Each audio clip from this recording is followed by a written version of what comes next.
Right, so hello everybody and welcome. Sorry, 1 second, a lot of talking in the room. Oh, we're going to get started now. So hi everyone and welcome. Before we get started, I'd like to acknowledge that we're meeting on Ngarritjan country today, and I pay my respects to the elders past and present, as well as the emerging Ngarritjan youth. I don't think I need to do an introduction because I can see those online and in the room already know me. But I work on a project called the Communicate Study Partnership, and we run sessions monthly for our Cultural Safety Champions network. This network is a group of doctors, nurses, and other healthcare professionals who are interested in improving cultural safety. So for this group, we invite experts in the field to come and speak to us about their work and what we can learn from it to improve our practices and to help us reflect on ways we can work towards further embedding culturally safe care. Today, we've also extended this invite to staff at Menzies, so thank you all so much for coming, and I hope you are able to take something away from today's presentation. It is my pleasure, it's my pleasure to introduce Dr. Ngarritjan Kessaris. Ngarritjan Kessaris is an Alawa and Marra scholar from NT whose work challenges whiteness and colonial practices and explores the interface between covert and overt and individual and broad level practices of racially hegemonic social order and spaces. Much of her teaching has been in the context of pre-service teacher education, informed by her personal and family experiences in urban and remote Australia. Dr. Kessaris is presenting on the topic of white-on-white social practices and the maintenance of hegemony. And feel free to get started. Thank you. Thank you. Thank you, Tiana. For those who don't know, Tiana is my niece, and it's just an enormous privilege to be presenting today. I will, before I do anything though, I want to acknowledge that the Ngarritjan land and people where Menzies School of Health Research is located, and also the UED Noongar land and people located around 80 kilometres north of Perth, WA, where I'm presenting from today. And I'm just let you know what we'll be covering today. So I'll give a personal introduction. There'll be a brief introduction. I'm going to be talking about social order, and it's through the lens of ethnomethodology. That's the methodology that I'll be have applied in terms of some of the understandings that I'm going to cover today. I'll begin with some history, have a look at a micro example of spatial and social hegemonic ordering and the way it's maintained. Then what happens when the social order is breached? What happens after the breach? And there we see some observable white-on-white practices, and then what's the significance of all of this? So information from this presentation is taken from my doctoral thesis, and it's called Mourninga White Business, the Ordinary Maintenance of Dominance. And so now I'll go on to talk a little bit about myself. So Mourninga is the word for non-Indigenous people in the Roper area where I come from. So in Creole, I would say a little bit blang me, a little bit about me. And so that's where our connections are on both my grandfather and grandmother's side. I also have a Scottish history, well, Scottish heritage as well. And we had 2 generations of family being taken to missions and were institutionalized. So my grandmother, Dorcas Wesley, my grandfather, James Wesley, my grandmother, Isabel McGuinness, She was Alice Hume. They were institutionalized at the CMS Roper River Mission. And then my mother was also institutionalized at the St. Mary's home in Alice Springs, where she was sent to schooling. The family were living in Elliot and Newcastle Waters at the time. Yeah. And so that's a little bit about me. I see that my sister Linda Alley is in the audience as well. And so it's just wonderful that that we can all be together today. For those who so for cultural safety champions, it's just, yeah, I'll just repeat, it's just such a wonderful privilege to be with you. Okay, we'll get straight into it. So social order and ethno-methodology. When I talk about social order, I'm referring to the prevailing patterns of how people organise themselves in society and how this informs the way people interact with each other. I'm going to talk flat out because we've got a lot to get through, and I've got a brief to talk about for about 35 minutes, so bear with me. So sociologist Harold Garfinkel, that was his work was done in the 50s. He examined the ordinary, everyday methods people use to produce and sustain social order. And he found that people use shared understandings to guide what happens next in all social interactions and in the various contexts. And the context that I'm talking about today is that interaction between white Australian and Aboriginal people. Okay, so these shared understandings between people operated in the background as behavioural prompts. And he used the term background expectancies to describe these everyday shared understandings that people use to maintain social norms. Garfinkel asserted, he asserted that social order only becomes visible when the rules governing social order are broken or challenged. And this is because while the norms are understood and followed, the rules can't normally be articulated as they're implicit. So when background expectancies are not complied with, people commonly react by moving to restore order, and they move to restore the norm. And this is when the expected order of things becomes visible.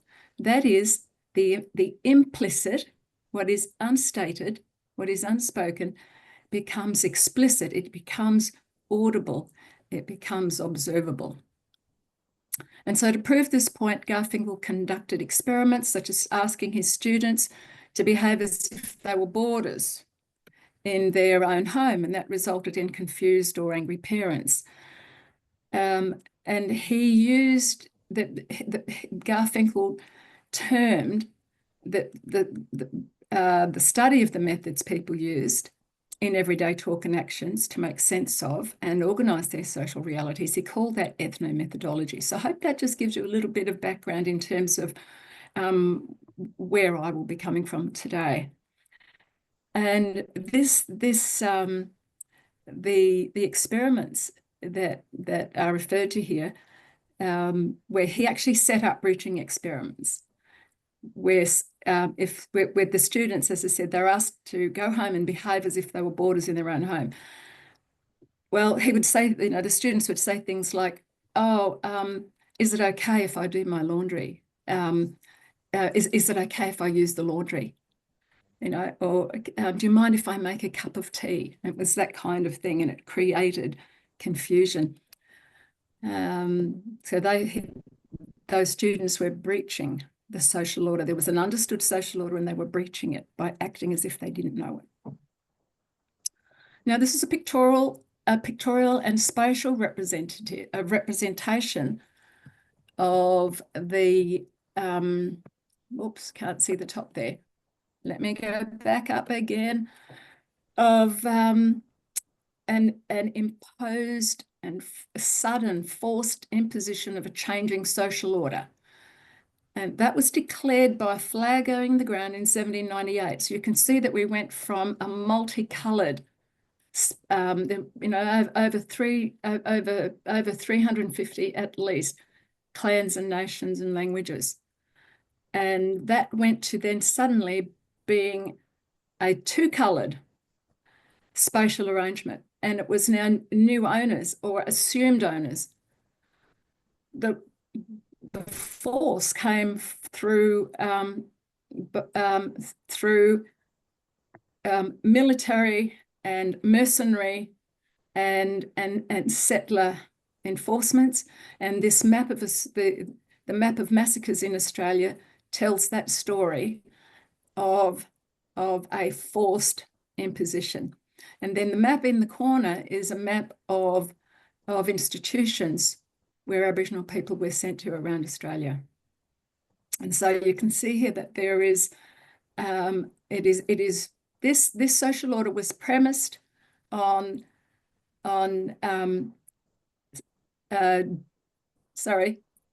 domination. It was dominance, and it was a particular type of dominance. It was the white skin dominance, and that was based on, it was premised on Indigenous inferiority and white superiority. And that was what the principles of dominance were. It was enforced through terror.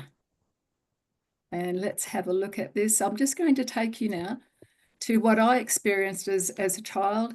My sister will recognise this as well, Linda, that this was the station that we spent time on as kids.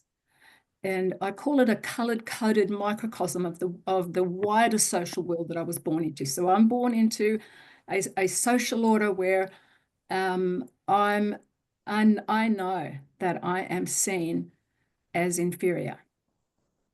And on the station, you can see that the red depicts where the white accommodation is located, and then the yellow was the language of the day. They were the half caste. That was the half caste accommodation, and then the blue was mostly Mudbara people, because the station was on Mudbara land.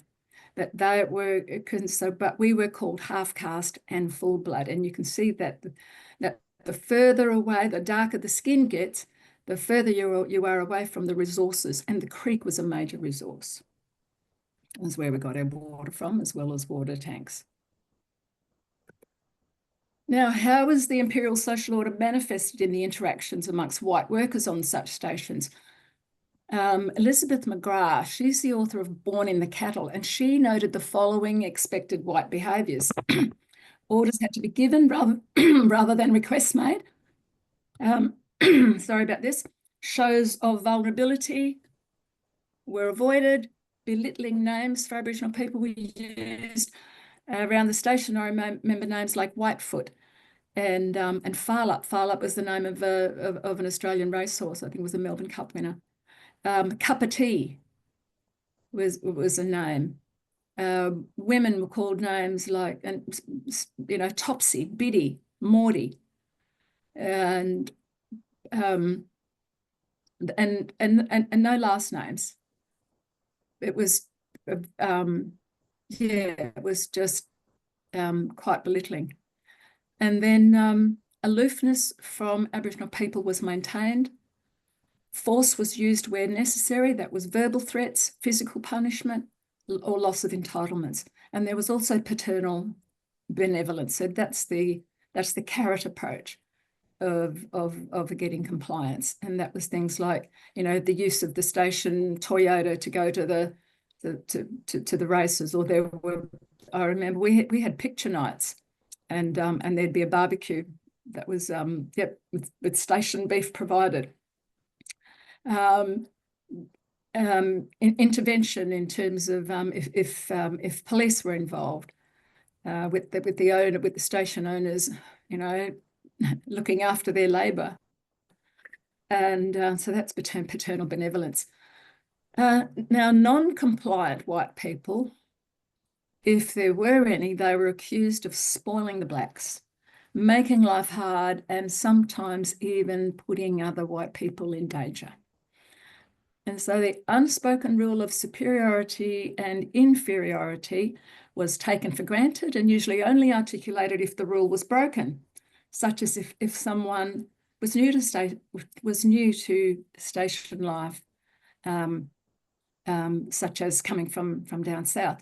Now, I have to say that one of my uncles, his experience on a station was different. And those owners, he had a good relationship with the owners on that station, and there wasn't that same rigid spatial separation. But in most cases, it was certainly the kind of separation that I showed spatially in the previous slide. And here we see evidence of white in white everyday enactments of implicit shared understandings, along with peer disciplining or white social control if the rules were challenged. Now, inadvertently, I became a breacher of the rules. I wasn't aware of it at times, but I was asked to be a tutor in a mandatory unit. It was about social justice. And so talking about social justice necessarily involved talking about racism and of course, Indigenous people. And what happened? Well, there was resistance. There were, repudiation, there were denials, there was retaliation. What am I talking about? Well, resistance was, there was silence when I would ask questions or just that not really engaging with information or questions that I'd ask. Denials, very factual information would be denied. Oh, well, that can't be true. And then there was retaliation. That was in the form of lecturers being accused of being racist, of being manipulative, of peddling guilt. And it wasn't just for me, it wasn't just me, it was the senior lecturer who was coordinating the unit. She noticed exactly the same thing. And at first we were trying to adjust our teaching, we're doing all sorts of things, but it just didn't change. And so she came across material. This was in the mid to late 90s, and she came across material on whiteness, and all of a sudden that gave me a new perspective on what was happening. And Fox talks about the edges of the nation. He talks about places in society as edges of the nation, where there are these spatial, temporal, and political contexts where assertions of everyday national identity are more likely to be made visible through breaching incidents. So I had come into a space where the accepted social understanding of the social order was in Indigenous inequality. And here I came with this authoritative voice with expectations of Indigenous equality. And so it was confusing for them, and it was certainly quite hurtful for me. And so this is what really got me thinking about what's going on. I thought there has to be, because what was happening was then it wasn't only students who were resisting. There were students there who loved it. Small minority, but nevertheless, when they went home and they would share these positive representations of Aboriginal people, or they would stand up for Aboriginal people if they saw Aboriginal people being mistreated in some way, but they got kickback. And they'd come back into the classroom and they'd say, oh, my family are not happy with me. I've got to watch what I say now about my family. So I could see that it wasn't just happening in the classroom. This was bigger than that. This was societal. It was inside the classroom and outside the classroom. And how does this happen? And one of the things that is very clear about the glue that holds this together is that racialized dominance that reinforces white superiority works largely through language. So that dominant discourse links together with racism, the press, and elite discourse, in other words, institutional talk and text. It links that together with everyday conversations, utilising strategies of repetition and denial. So if you're going to hear something over and over and over and over, then it just often gets taken as normal.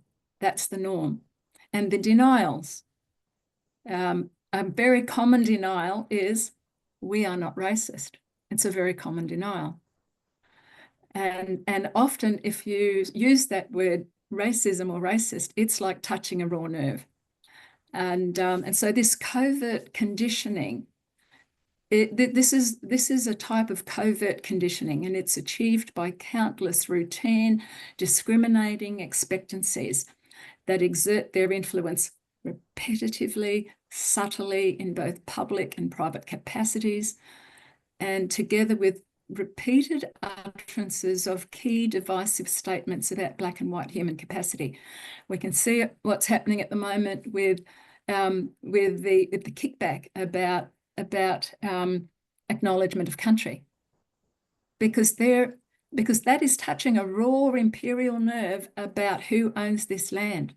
And even like how harmless is acknowledgement to country, and yet this is touching the raw nerve, and also the ongoing challenges about who is really Aboriginal.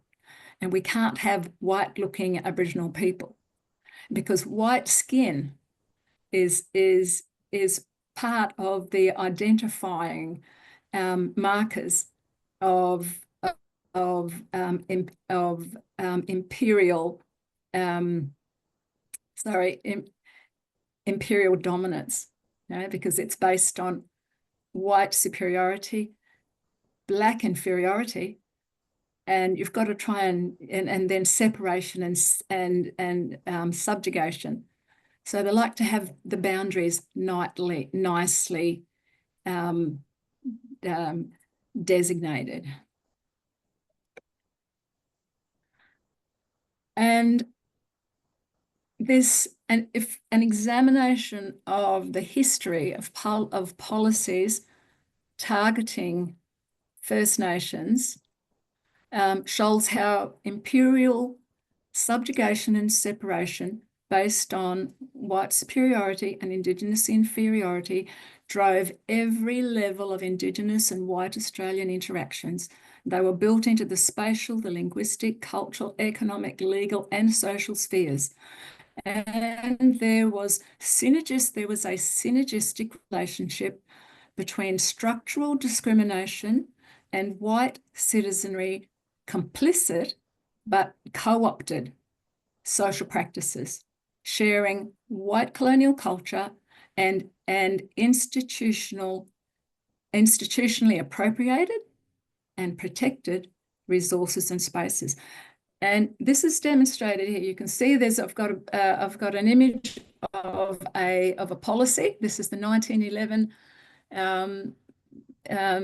ordinance relating to Aboriginal people in the Northern Territory, and it was a very discriminatory policy towards Aboriginal people, but there was benefits for white Australian people, and it wasn't just benefits for business. it was also benefits for everyday individual white Australians in their homes who wanted domestics. You can see here these pictures that you've got. It's, you know, the evidence is there that even that it was indentured labour. It was and even children. We're talking about child abuse. We're talking that went beyond just Aboriginal people being taken from their homes, but it was actually Indigenous white Australians being it was normalised behaviour for them to benefit from it, not that it was considered that way. Now, having said that, however, some white Australians have conscious knowledge of these colonial rules of practice. They've learnt them through breaking them to pursue egalitarian relationships with Indigenous Australians.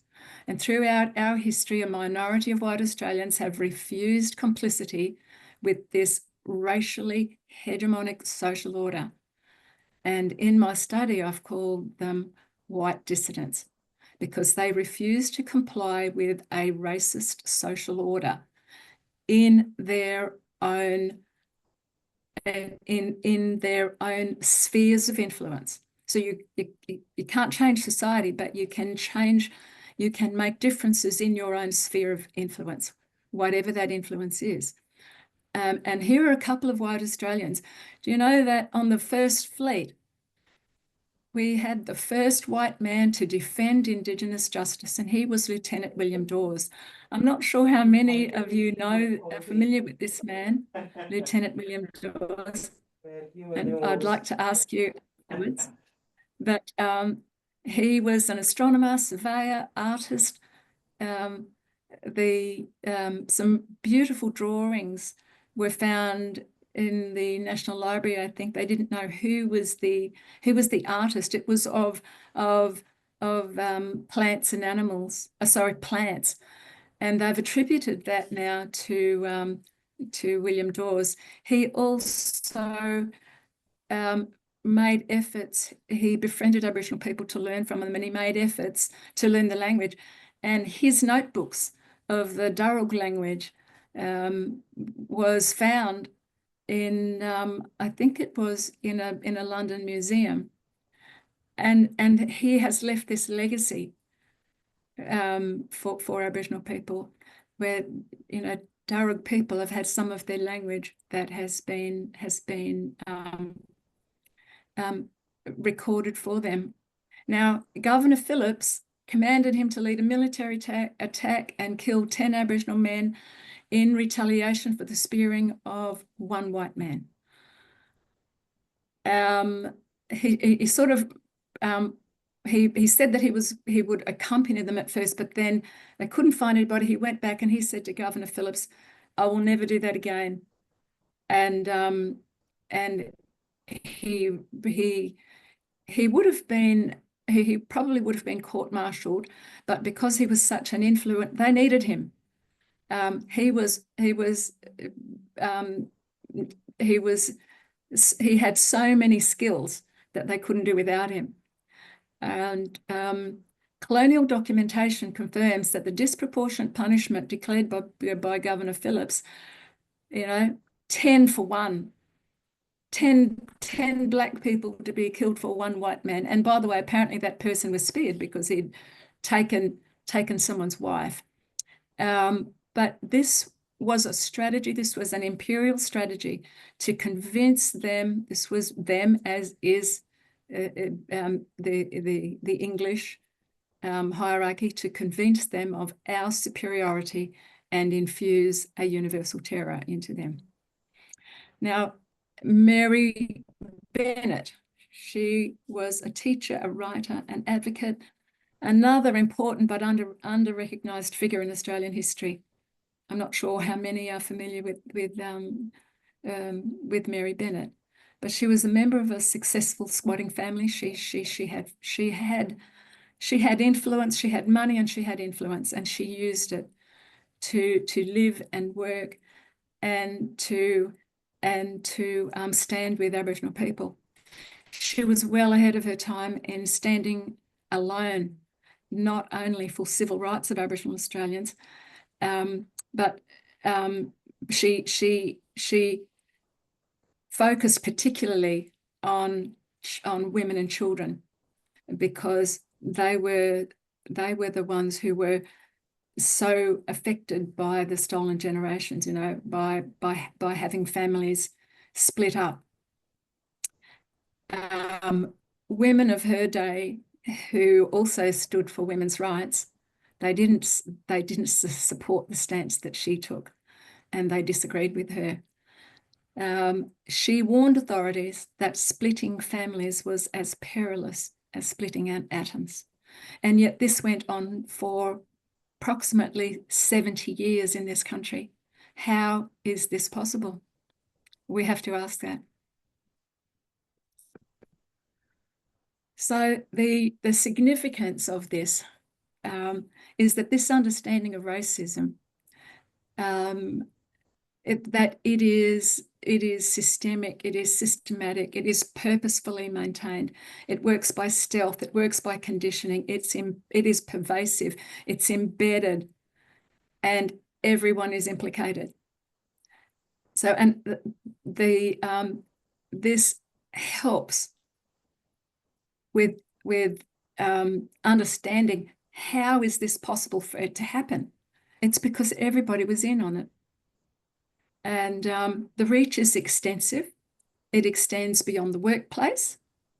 It goes into shops when you're standing in the shop, and a shopkeeper, if they think you're not Aboriginal, and they make comments about Aboriginal people.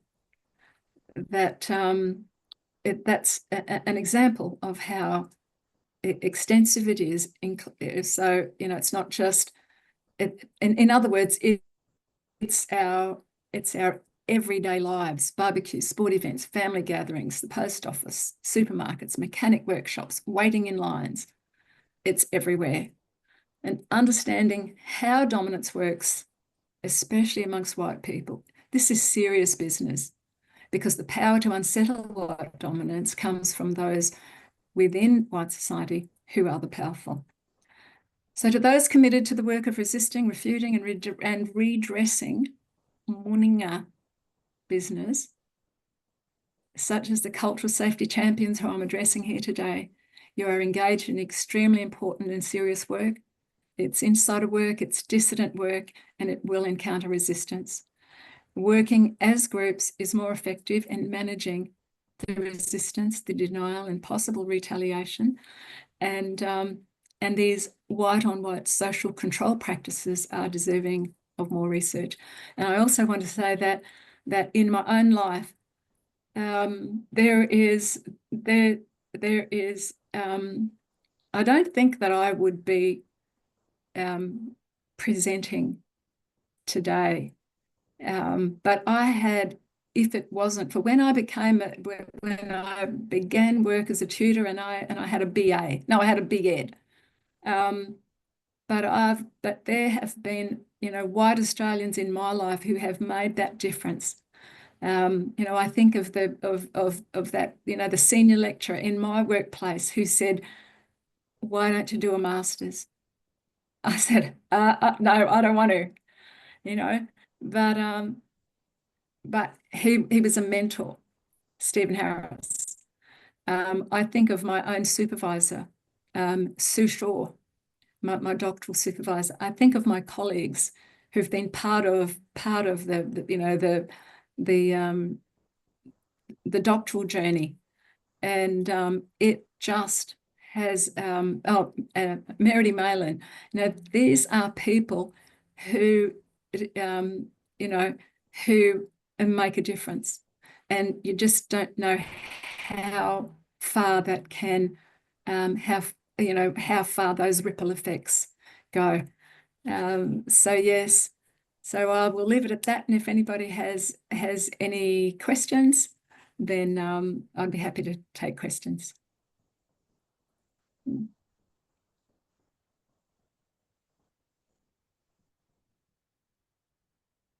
Thank you, Dr. Kessaris. Did anybody in the room or anybody online have any questions? Oh, sorry, can I? We've got a question in the room, but I've just turned on the ceiling mics. Can you hear me? Hello, hello. I can hear. Yeah, I can hear. Thank you so much for that talk. That was really, really thought-provoking. And it's not a question, but the first example that came to mind when I was listening to you talk was the Adam Goodes documentary, The Final Quarter. Have you seen that? Absolutely, and I write about it. Yeah, yeah. I think that's probably the most vivid case of what you're explaining. Agreed.